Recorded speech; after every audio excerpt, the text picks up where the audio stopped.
High বন্ধুরা, কেমন আছো? সবাই ভালো আছো? আমি খুব ভালো আছি।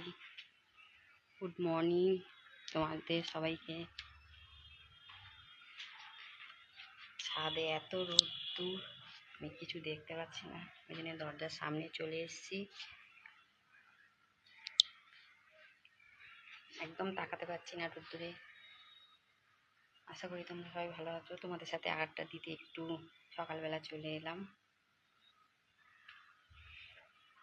আমার ভিডিওগুলো তোমাদের যদি ভালো লাগে তোমরা লাইক, শেয়ার, কমেন্ট করতে পারো।